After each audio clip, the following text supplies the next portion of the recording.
Morning. Almost এক সপ্তাহ পরে ব্লগ করছি।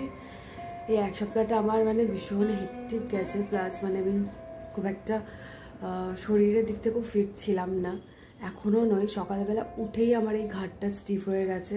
মা একটুখানি তেল ফেল ডলে দিল, তার উপরে এই গরম, আর পেরে উঠছি না আমি। মানে আমার মানে কথা বলছি যে ঘাটটা আমি মুভ করতে পারছি না, এত ঘাড়ে যন্ত্রণা। টিচারদের তো এই একটা সমস্যা হবেই, মানে ঘাড়ে যন্ত্রণা, কোমরে যন্ত্রণা, এই একটা জিনিস হবেই। যাই হোক, আজকে রবীন্দ্র জয়ন্তী, তো ভাবলাম আজকের দিনটা একটু ব্লগ করি। স্কুলে একটা ডান্স পারফর্ম করার কথা আছে, যদি ভালো লাগে তবেই করব। এবার বাড়ির অনুষ্ঠানেও এসরাজ বাজাবো নাই বলে রেখেছি, কারণ আমি কিছু প্র্যাকটিস করতে পারিনি। আর তারপরে ভেবেছিলাম লাস্টে করব। লাস্টে 7 দিন ধরেও আমি এতটাই মানে ভালো লাগছিলও না, শারীরিক মানসিক কোনো দিক থেকে আমি ফিট ছিলাম না, তো কিচ্ছু হয়নি। ফোনটা ধরে রেখেছি, আমার এখান থেকে যন্ত্রণা শুরু হয়ে গেছে, তো ভ্লগ কীভাবে করব। তো এনিওয়ে চলো আজকের ব্লগটা এখান থেকে স্টার্ট করছি। আই হোপ তোমাদের আজকের ব্লগটা দেখতেও বেশ ভালো লাগবে। মাঝে সাঝেই ব্লগে তোমরা দেখো আমি দুধ চা খাচ্ছি, এবং কেউ কেউ আমাকে বারণও করেছো। আসলে আমি রোজ দুধ চা খাই না, রোজ তোমরা দেখো তার কারণ আমি রোজ ভ্লগ করি না, পরপর ভ্লগে অনেক সময় তোমরা দেখে ফেলো, সেই জন্য আপাতত দেখাচ্ছি। কারণ আমি প্রত্যেকবারই রেডি হওয়ার পরে গয়না বদলে যায়। একজন দুজন আমাকে বলেছো কই দিদি যেটা দেখালে সেটা তো পরলে না। আসলে সাজার পর অনেক সময় অন্যরকম মনে হয় যে এটার সাথে ঠিক যাচ্ছে না, তো এই আসাম খাদিটাই পরবো, কারণ শাড়িটা একটু নরম। আর আজকে যে পরিমাণে 6:30টায় রোদ উঠেছে, দেখো আমার ঘরের এসি চলছে সকাল 6:30টাতে। যাই হোক, এই ব্লাউজটা পরবো, এইটার সাথেও ম্যাচিং ব্লাউজ আছে, কিন্তু সেটা না পরে আমি এটা পরবো।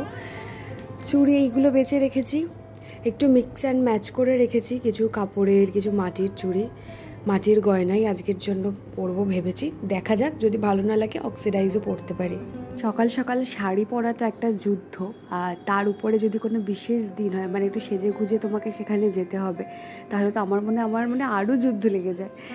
শাড়ি পরে নিয়েছি, মানে মাই পরিয়ে দিয়েছে যথারীতি। এই শাড়িটাই আগের দিনও ঠিক করে রেখেছিলাম, না আমি আরেকটা শাড়ি ঠিক করে রেখেছিলাম, কিন্তু এতটাই গরম পড়েছে তাই ভাবলাম যে একটা নরম কিছুই পরবো, সেই জন্যই আসাম খাদিটাই ঠিক করেছি। এবার আমি কিভাবে রেডি হচ্ছি রবীন্দ্র জয়ন্তী অনুষ্ঠানের জন্য সেটা তোমাদের সাথে ছোটো করে শেয়ার করি। সবার ফার্স্টে আমি এখানে স্কিন কেয়ার করে নিচ্ছি, টোনার লাগিয়েছি, ময়শ্চারাইজার, তারপরে সানস্ক্রিন লাগাবো। এই 3টে জিনিস রেগুলারেরই থাকে। তারপরে কোনো দিন আমি কনসিল করি, কোনো দিন করি না, জাস্ট একটা ট্রান্সলুসেন্ট পাউডার লাগাই, ব্যাস হয়ে যায়।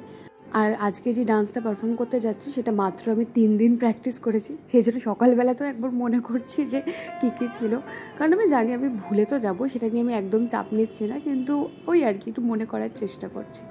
এখানে আমি কালার কারেক্ট করছি, অরেঞ্জ কালার কারেক্ট করি, আমার স্কিন টোনের সাথে আমার মনে হয় ওটা ভালো যায় অন্য কালারের থেকে। আরও অনেক ধরনের কালার থাকে, গ্রিন ট্রেন, তবে আমার ওইটাই বেস্ট মনে হয়। 2টো ফাউন্ডেশন আর তার সাথে একটা স্ট্রোক ক্রিম আমি কিনেছি ডট অ্যান্ড কির। এখন অবধি আমার খুব একটা খাস লেগেছে বলবো না, ওকে প্রোডাক্ট, তো ওইটা একটুখানি একসাথে মিশিয়ে আমি অ্যাপ্লাই করেছি। আর এই বেস মেকআপটা সেট করতে করতে তোমাদের সাথে একটা জিনিস শেয়ার করি। আমার কোভিডের টাইমে পিসিওডি হয়েছিল, হ্যাঁ বিয়ের ঠিক পরে কোভিড, হ্যাঁ ওই সময় কোভিডই ছিল। তো আমি ভীষণ প্যানিক করি, এবং তারপরে আমি লাইফস্টাইলে প্রচুর চেঞ্জেস আনি, এবং আমার পিসিওডি উইথিন 3 মান্থস ঠিক হয়ে যায়। কিন্তু পিসিওডি এমন একটা ডিজিজ যেটা কিন্তু লাইফস্টাইল রিলেটেড রোগ। তুমি যদি মনে করো যে ওষুধ খেয়ে কমাবে, এটা কিন্তু একদম সেইভাবে কন্ট্রোল হয় না। এটা শুধুমাত্র কন্ট্রোল হয়, ঠিক আছে, রিভার্স করা যায় না। ওষুধে কী দেবে তোমাকে? কন্ট্রাসেপটিভ পিল দেবে, প্রোজেস্টেরন হরমোন দেবে, এবং সেটা আরও লং রানে গিয়ে ক্ষতি করে শরীরের জন্য। এই পিসিওডি যাদের আছে, চেষ্টা করো ইন্টারনালি ভালো খাবার খাওয়ার, হ্যাপি থাকার, স্লিপটা যেন প্রপার হয়, ডায়েটটা ঠিকঠাক নিচ্ছ, আর হালকা ফুলকা, ঠিক আছে, ফিজিক্যাল কোনো অ্যাক্টিভিটি করো, মানে সেটা সিঁড়ি দিয়ে ওঠা হতে পারে, খাওয়ার পরে ছাদে হাঁটা হতে পারে, যা কিছু হতে পারে, একটু যোগা হতে পারে, সূর্য নমস্কারের সেট হতে পারে 12টা, এরকম হালকা কিছু করো যেটা তোমাকে একটু ফিজিক্যালি অ্যাক্টিভ করবে, বডি মুভমেন্ট করাবে। যেমন আমি খেয়ে উঠে ছাদে হাঁটতাম, তোমরা বরাবর আমাকে দেখেছো রাত্রিবেলায় ছাদে হাঁটতে, তো সেটা কিন্তু শরীরের জন্য খাবারটাকে ডাইজেস্ট করতে অনেকটা হেল্প করে।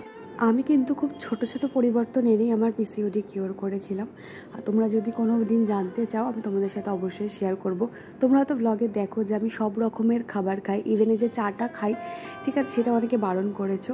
আমি অল্টারনেট ডেজে মাঝে মাঝে খাই, এবং কিভাবে আমি সব কিছু ব্যালেন্স করে খাই সেটাই আমি তোমাদের সাথে কোনো একদিন পারলে শেয়ার করব। তো এই হলো আমার ওভারঅল লুক। চলো এবার স্কুলের জন্য বেরোনো যাক।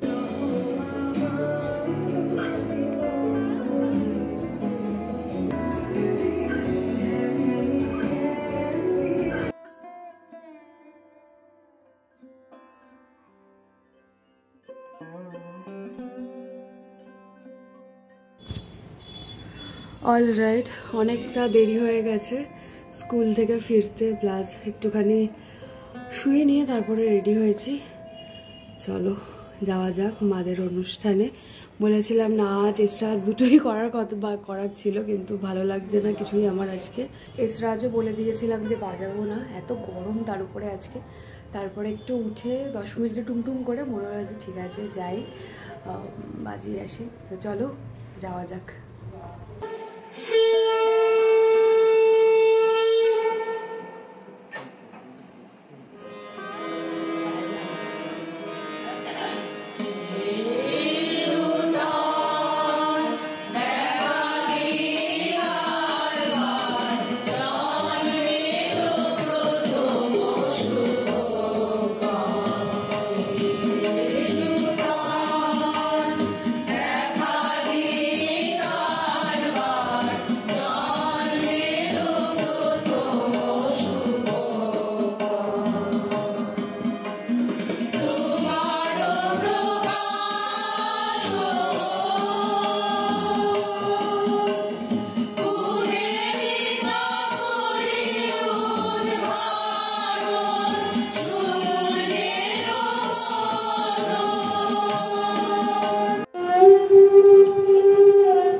প্রতিটা পারফরমেন্স তো শেয়ার করা যায় না, তাহলে ভিডিওটা অনেকটা বড় হয়ে যাবে।